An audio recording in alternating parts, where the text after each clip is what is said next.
혹시 이런 노래를 들어보셨는지 모르겠습니다. 천번이고 다시 태어난데도 그런 사람 또 없을 테죠? 슬픈 내 삶을 따뜻하게 해줄 참 고마운 사람입니다. 이 글은 그런 사람 또 없습니다라는 노래의 가사입니다. 가사를 보면 마치 사랑하는 사람을 위해 바치는 노래 같아 보이는데요. 끝나는 마지막 가사가 이렇습니다. 아무것도 바라지 않아도 그대 웃어준다면 난 행복할 텐데 사랑은 주는 거니까 그저 주는 거니까 난 슬퍼도 행복합니다. 아마 결혼하고 애 낳고 나면 가사 내용이 달라지지 않을까 생각합니다. 하지만 결혼 전에 특히 이제 막 사랑을 시작하는 연인들에게는 그 사람이 나에게 특별한 한 사람일 것입니다. 노래 제목처럼 그런 사람이 또 없는 것 같은 거죠. 그리고 서로가 서로에게 특별한 사람이라는 마음으로 연애를 하고 사랑을 하고 그럴 겁니다. 그런데 감정은 다르지만 대부분의 사람들에게는 이런 마음이 있는 것 같습니다. 누군가에게 특별한 사람까지는 아니더라도 인정을 받고 싶고 괜찮은 사람, 뭐 이런 정도의 이야기를 듣고 싶은 겁니다. 그래서 외모를 가꾸기도 하고 주어진 일을 열심히 하고 그렇게 살아가는 거죠. 그런데 이것이 주님과 나와의 관계에서라면 어떨까요? 주님께서 나를 향해 너 같은 사람이 또 없다고, 너처럼 사랑하는 사람이 또 없다고, 너는 나에게 특별해 라는 말씀을 하신다면 어떨 것 같으십니까? 오늘 말씀을 보니까 예수님께서 한 백부장을 보시고 이만한 믿음을 가진 사람을 보지 못했다라고 말씀하십니다. 예수님께 인정을 받은 거죠. 그래서 오늘은 이 이방인이었음에도 불구하고 예수님께 인정을 받은 사람, 그 백부장의 모습을 통해서 우리에게 말씀하시는 하나님의 음성이 무엇인지 함께 생각해 보려고 합니다. 예수님께서 가버나움 동네에 들어가셨을 때 유대인 장로 몇 사람이 예수님을 찾아와 예수님에게 사람을 좀 고쳐달라고 부탁하는 일이 있었습니다. 자신들의 동네에 있는 백부장의 종이 병이 들어서 죽어가고 있는데 예수님이 가셔서 그 종을 좀 고쳐달라라는 부탁이었습니다. 그러면서 하는 말이 백부장이 우리를 위해 회당을 지어줄 정도로 우리 민족을 사랑하는 사람이니까 가셔서 그 종을 고쳐주십시오라는 거였습니다. 그렇게 예수님이 장로들의 요청에 따라서 백부장의 집으로 가고 계셨는데 이번에는 백부장의 친구들이 예수님께 찾아와 이렇게 말을 하는 겁니다. 백부장의 말이 자기는 예수님을 모실 만한 자격이 없는 사람이라는 거죠. 그러니 자기도 종에게 가라고 하면 가고 오라고 하면 오는 것처럼 그저 예수님께서 말씀만 하셔도 내 종이 나을 거다라는 믿음이 있다라는 겁니다. 예수님께서는 이 말을 들으시고 이스라엘 중에서 이만한 믿음을 보지 못했다라고 칭찬하셨고 그 집에 가지 않으셨지만 사람들이 돌아가 보니까 이미 그 종의 병이 나아 있었다라는 것이 오늘 말씀의 내용입니다. 이스라엘 중에서 이만한 믿음은 만나보지 못했다. 도대체 뭐가 예수님의 마음을 이렇게 움직였을까요? 이 백부장의 어떤 모습 때문에 예수님께서 이렇게 칭찬을 하신 걸까요? 그가 제자들처럼 모든 것을 다 버리고 예수님을 따라 나선 것도 아니고 재산을 다 팔아서 가난한 사람들에게 나눠준 것도 아니고 그렇다고 뭐 율법을 열심히 지키고 뭐 그런 것도 아닌데 예수님은 이 사람이 이스라엘 중에서 가장 큰 믿음을 가진 사람이라고 말씀하신 겁니다. 왜 그럴까요? 뭐가 예수님의 마음을 이렇게 기쁘게 한 것이었을까요? 당시 이스라엘은 로마의 지배 아래에 있었기 때문에 각 지역마다 로마의 군대가 주둔해 있었지만 어떤 기록에 따르면 로마 군대가 가버나움에 주둔한 것은 예수님 이후의 사건이고 이때는 헤롯의 사병이나 용병들이 있었을 것이라고 말하기도 합니다. 하지만 그렇다고 하더라도 그들의 부대장, 이 백부장은 로마의 군인으로 세워졌을 것이 일반적이라는 견해입니다. 아무튼 기본적으로 로마 군대의 가장 작은 단위는 백부장이었고 보통은 80명에서 120명 정도의 군인을 이끌었다고 합니다. 백부장은 로마 군대의 가장 중요한 핵심이 되는 장교일 뿐 아니라 사병들에게 직접적인 영향을 미치는 사람이어서 이 백부장의 눈 밖에 나지 않으려면 항상 돈을 찔러줄 준비를 하고 있어야 된다라는 말이 있었다고 합니다. 그 정도로 사병과 백부장의 관계가 밀접한 상황이었다라고 보는 거죠. 그런데 오늘 말씀에 등장하는 이 가버나움은 조그만 어촌 마을이기는 했지만 당시 무역로로 통하는 해변길이 지나가는 도로였고 이것을 지나가려면 세금을 내야만 했습니다. 그러다 보니 원활한 이 통행 세금을 걷기 위해서 치안이 안정되어 있어야 했고 이곳에 한 개의 백부장 군대가 주둔하고 있었던 겁니다. 그렇게 가버나움의 백부장은 그 지역 군대 권력의 최고의 위치에 있었고 경제적으로도 많은 부를 축적할 수 있는 위치에 있었습니다. 그런데 오늘 본문을 보면 그렇게 힘 있는 백부장이 예수님께 와서 부탁을 하고 있는 내용이 나오고 있습니다. 누가복음 7장 2절입니다. 어떤 백부장의 사랑하는 종이 병들어 죽게 되었더니 이 백부장이 예수님께 부탁하는 내용이 뭐예요? 자신의 종이 병들어 죽게 되었으니까 고쳐달라는 거죠. 그런데 자세히 보시면 백부장이 종을 대하는 모습을 어떻게 이야기하고 있습니까? 사랑하는 이라는 종입니다. 여기 사랑하는 이라는 단어가 원어로는 엔티모스라는 단어인데 이 뜻이 귀중하게 여기는, 영예롭게 여기는 그런 뜻을 갖고 있습니다. 그러니까 백부장이 이 종을 귀하게 여겼고 자신의 영예롭게, 명예롭게 그렇게 여겼다라는 말인 겁니다. 그런데 이게 사실 말이 안 되는 일입니다. 왜냐하면 당시의 종, 노예 이런 사람들은 사람으로 여겨지지가 않았습니다. 그저 재산의 일부분 정도로 여겨져서 시장에서 사고 팔고 했을 뿐만 아니라 그들의 자녀가 태어나면 그들도 역시 노예가 되어야 했습니다.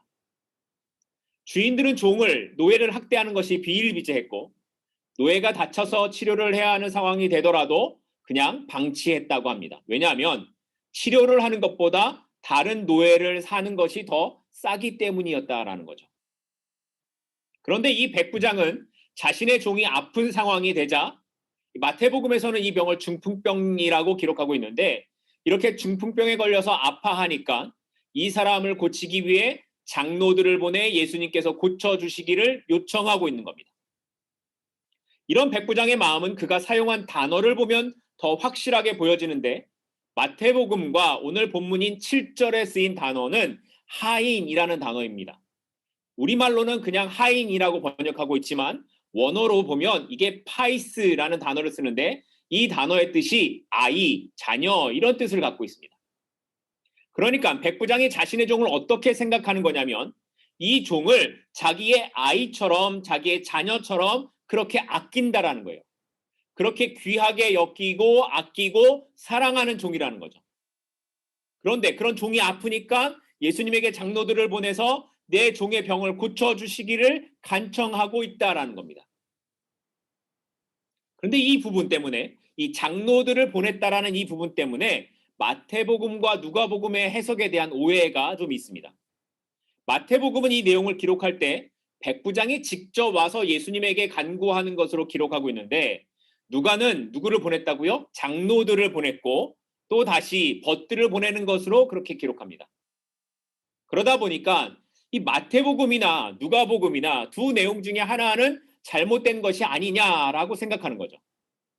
그런데 전에 말씀드렸듯이 이 마태와 누가는 이 서신을 쓰고 있는 대상이 다릅니다. 마태는 유대인들을 대상으로 기록했기 때문에 백부장이 직접 이야기를 하던 장로들이 와서 이야기를 하던 그게 중요하지 않은 겁니다. 왜냐하면 어차피 이 이야기의 주체가 누구예요? 백부장이기 때문에 그렇습니다. 마치 이런 겁니다. 우리나라도 왕조 시대를 보면 왕이 어명을 내릴 때 사람들이 왕의 교지를 가지고 와서 쭉 읽죠. 그러면 그것을 듣는 신하들이 어떻게 합니까? 예를 갖추고 마치 왕을 대하듯이 그렇게 듣습니다. 실제적으로는 다른 신하가 읽고 있지만 왕의 글이니까 왕이 직접 말하는 것처럼 생각을 하고 역사도 그렇게 기록을 하는 겁니다. 반면에 누가는 이방인들을 대상으로 쓴 글이기 때문에 장로와 백부장의 관계를 더 자세하게 기록해야만 했던 겁니다. 이렇게 이방인이었던 백부장은 조금이라도 예수님의 호의를 얻고자 유대 장로들에게 부탁을 했을 겁니다. 하지만 유대 장로들은 이 일이 이 예수님께 찾아와서 부탁을 하는 것이 썩 내키는 일이 아니었습니다. 왜냐하면 바리새인과 서기관들, 즉 유대의 종교 지도자들은 예수님을 반대하는 입장에 서 있었고 장로들 역시 유대의 지도자들이라는 점에서 볼 때 예수님에 대한 생각이 좋지 않았을 것으로 보이기 때문입니다.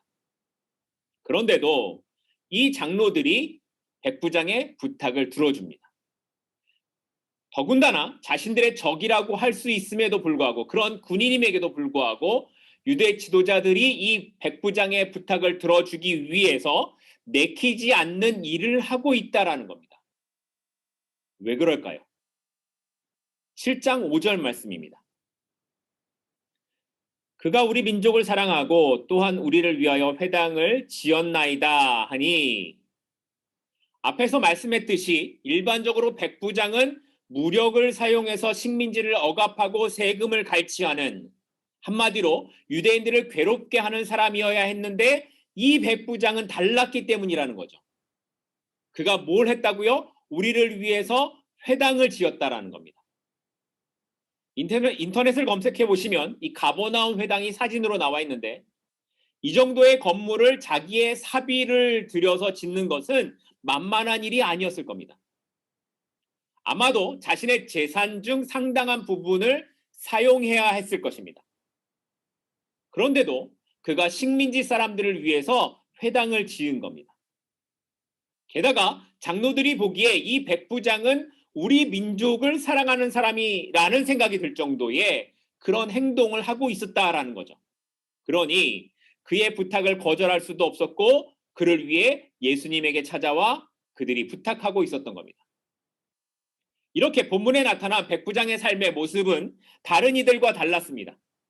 모두가 노예를 사람으로 여기지 않는 문화 속에서 노예를 사랑하고 자신의 자식과 같이 대합니다. 자기에게 물질적인 많은 손해가 있음에도 불구하고 유대인들을 위해 회당을 짓고 그들이 기뻐하는 일들을 같이 해주고 있습니다.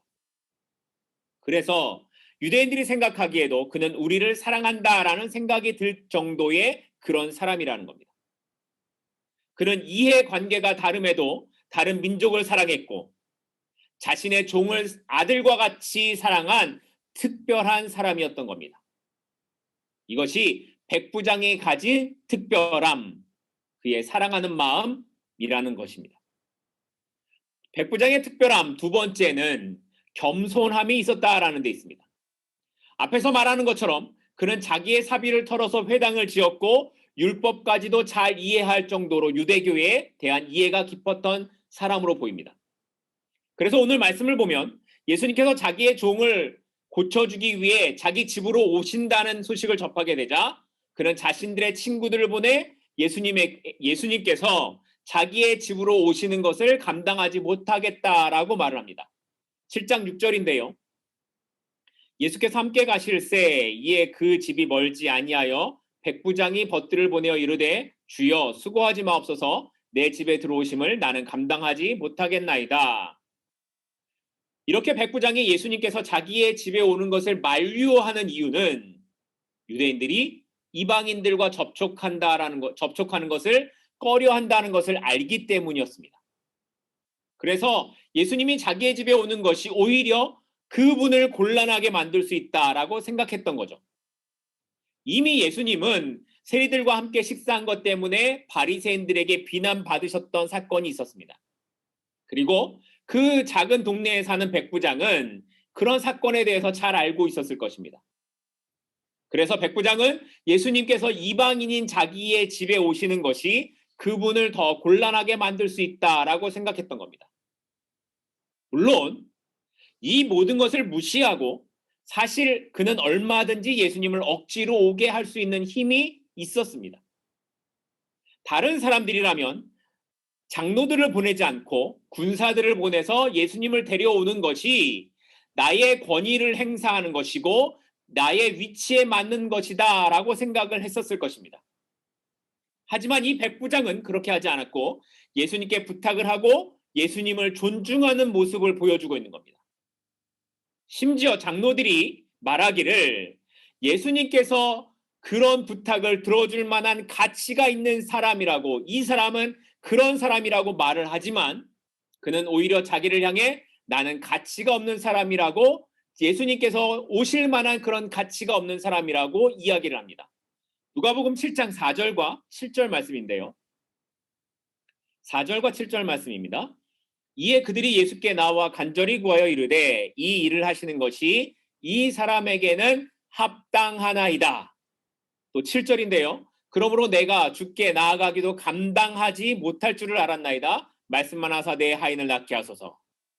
여기 4절에 기록된 합당하다라는 단어와 7절에 기록된 감당하다라는 단어가 원어로 보면 가치가 있다라는 뜻을 가진 악시오스라는 단어입니다.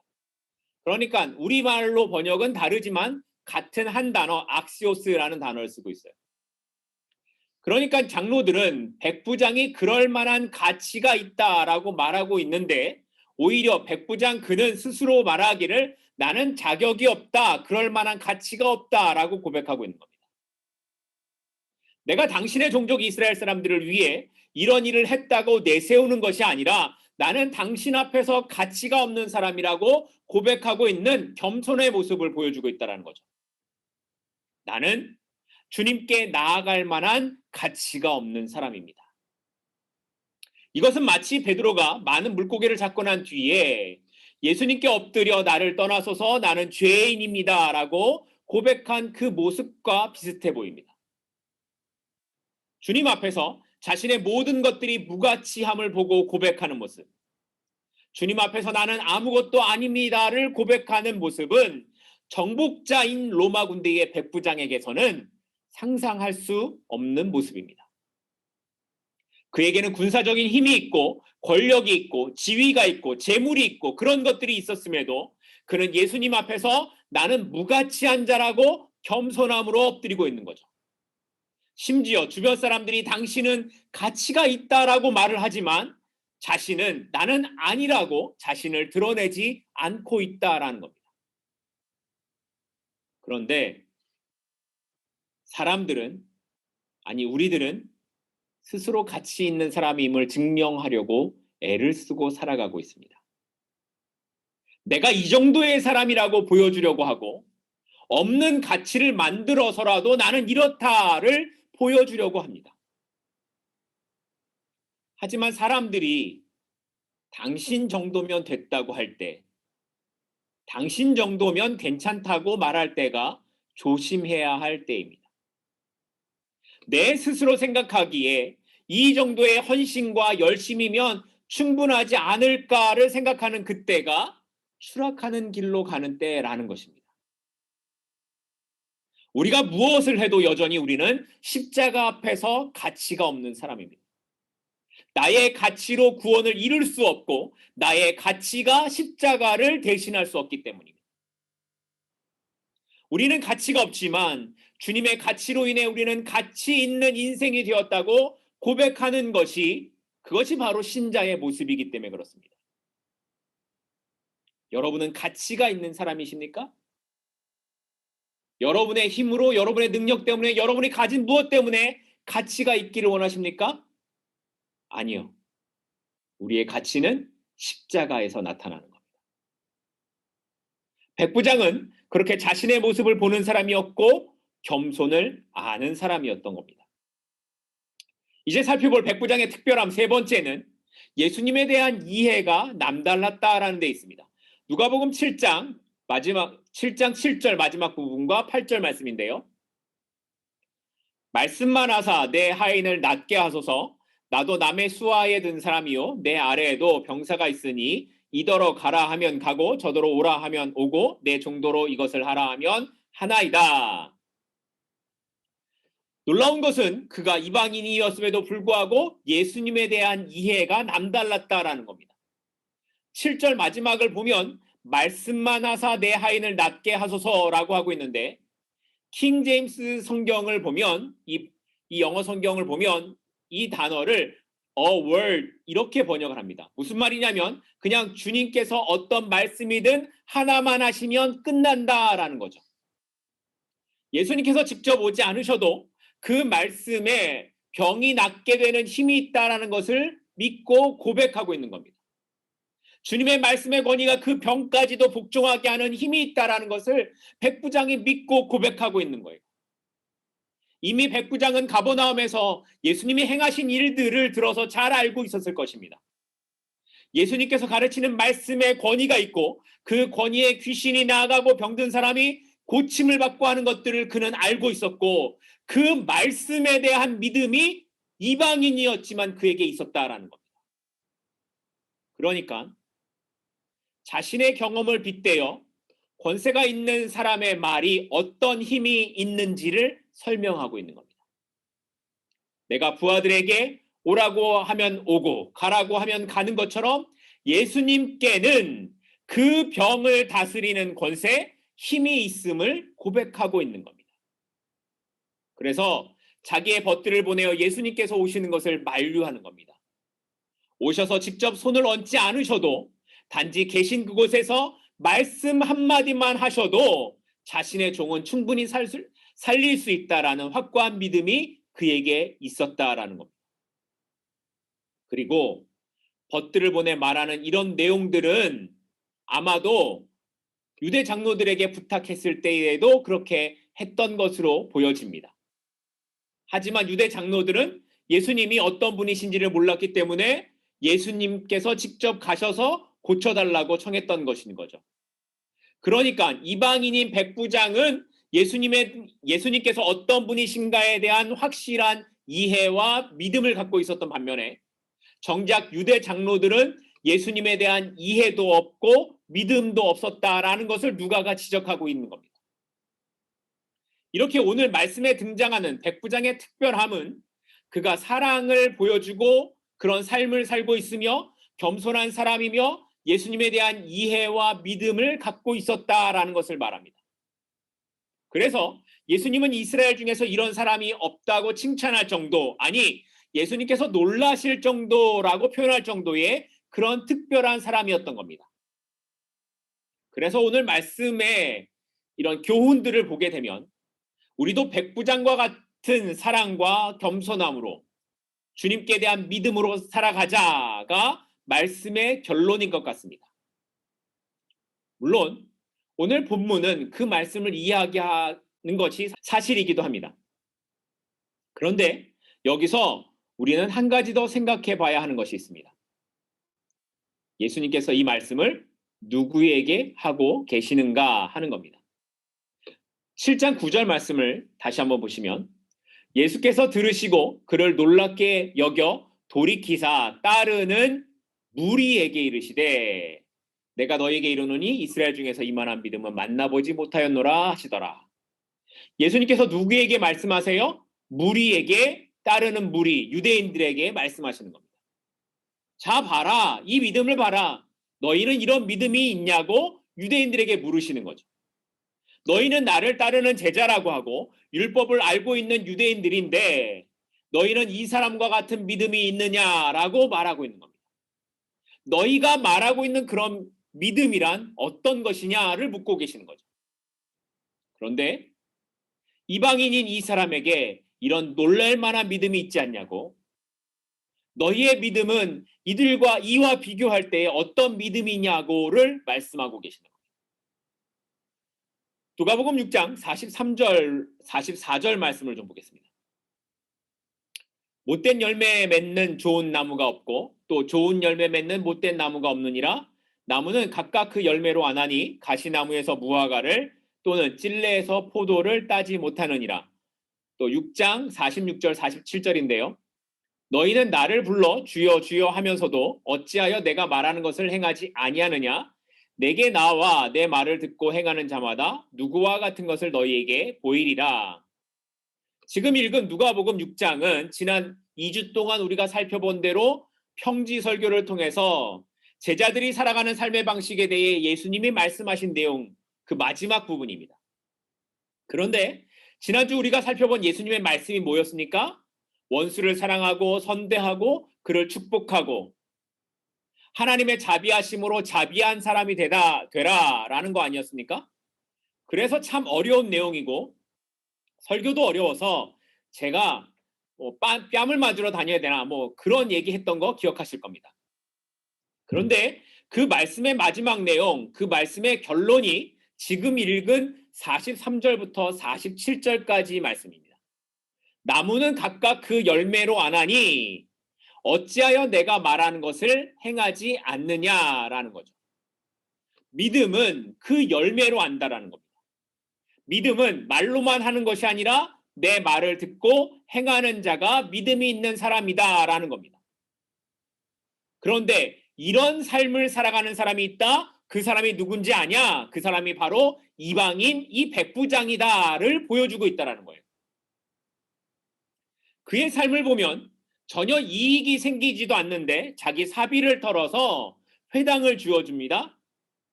자기의 힘으로 사람들을 다스릴 수 있지만 힘이 아니라 사랑으로 대합니다. 모든 사람이 종은 물건으로 취급하는 세상에서 그는 종을 자기의 자식처럼 여기고 사랑하는 다른 가치관을 갖고 살아갑니다. 그런데도 자기는 예수님 앞에서 가치가 없는 사람이라고 고백을 하고 있습니다. 예수님의 말씀에 우리는 어떻게 이렇게 살 수 있을까를 생각했던 것처럼 제자들이나 유대인들도 예수님이 말씀하시는 복이 있는 삶, 원수를 사랑하고 세상의 가치관으로 살아가지 않는 그런 삶을 살아야 한다라는 것이 그 말씀이 쉽게 받아들여질 수가 없었을 겁니다. 그들의 생각에 이게 무슨 복이야? 어떻게 이렇게 살아? 이런 사람이 있어? 이런 마음이 있었을 겁니다. 그래서 예수님께서는 이 말씀을 마치시고 그 다음에 바로 보여주시는 것이 백부장 사건인 거예요. 봐라, 니네는 유대인이면서도 그렇게 살지 못하지? 그런데 이방인 중에 이런 믿음의 삶을 살아가는 사람이 있다라는 것을 말씀하고 있는 거예요. 유대 지도자들이 말로만 하는 율법과 믿음이 무슨 소용이 있냐? 너희가 나를 믿는다고 따른다고 하는데 너희는 그것이 열매로 나타나지 않지만 이방 사람인 이 백부장은 그 믿음의 삶을, 그 열매를 이렇게 보여주고 있지 않냐고 말씀하시는 겁니다. 그러니 너희들은 어떻게 살겠냐고 물으시는 겁니다. 아니, 주님은 오늘 이 말씀을 통해서 너희는 어떻게 살겠냐고 묻고 계시는 겁니다. 바라기는 우리 모두가 이 백부장처럼 주님께서 인정하시는 특별한 사람이 될 수 있기를 소망합니다. 그가 주님을 믿었던 그 믿음이 우리에게도 있기를 소망합니다. 그리고 그 무엇보다 그가 삶으로 보여줬던 사람을 사랑하고 선하게 대하며 축복하는 인생, 하나님의 자비하심으로 살아가는 인생이 저와 여러분이 될 수 있기를 축복합니다. 믿음은 지식적인 동의가 아니라 삶으로 살아내는 겁니다. 내가 믿는 그 주님의 말씀을 삶으로 살아낼 때 그것이 우리의 믿음이 되는 겁니다. 그리고 그때 주님이 이렇게 말씀하실 겁니다. 봐, 세상에 이런 믿음을 가진 사람 또 없다? 이 사람이 내 사람이야. 이 주님의 자랑이 저와 여러분이 될 수 있기를 간절히 축복하고 소망합니다. 기도하겠습니다.